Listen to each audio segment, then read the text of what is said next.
chaguchut lum ko kamal we ko kamal telwanga chagucho jel garamam telkwanga telpiu belto chadak pa kon ramamane biya kamal ka Noor online tv ka jan gwas me roja biya linki biya palpinga liangda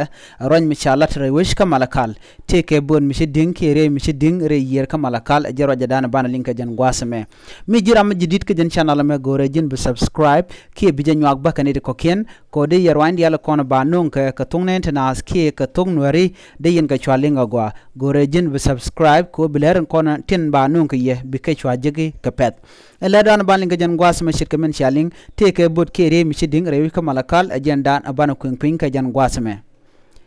ero jan chala rewi ka malakal ka kwiras na ten gar ke re yeri chala do chire kel ke bot che yak en boden ci yak ke men shiding ebe dungru lip ke re dungru lip ke organization shal ke e organization luang ni re wish ka South Sudan ero mi chala kwartin re wish ka malakal en boden mo genere wish ka juba na me mishiro da lat chala do ko kor kami sha yanto wa to no shiboda moding atram kel mishal ke John Simon Reide and John Simon ngoda kan gwasante tin kan ne jekke kan ngaj be ke jen go che dinkel karye na mo roñ mishalat chala do men buñ bot ke je o che tian ke kwakton wana long ka kwaktin chala Reide ka kwakti tiak shikamen chala do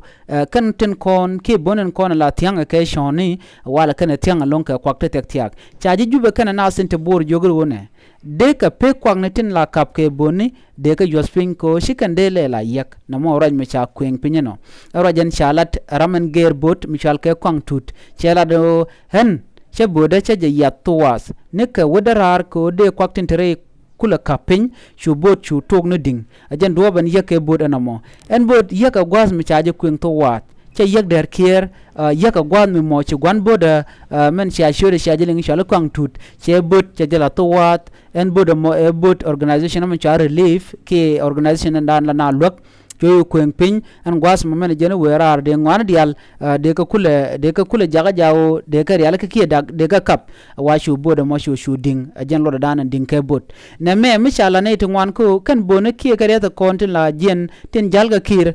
de ne dial de kana goro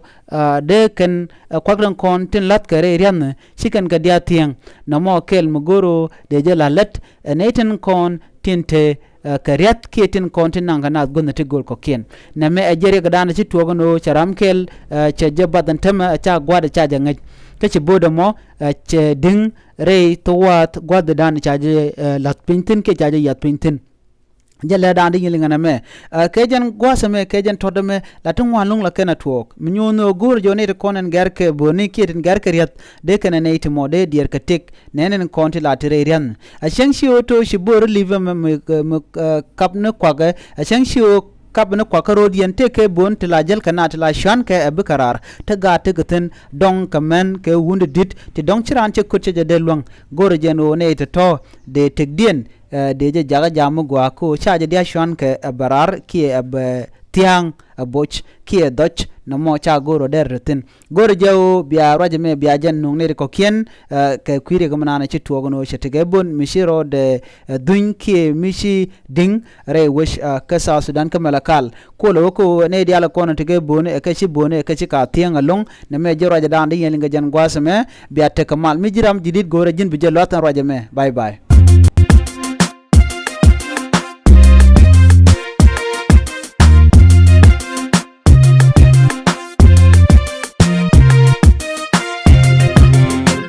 chagu chut lum ko kamal we ko kamal telwanga chagu cho jel garamam telkwanga telpiu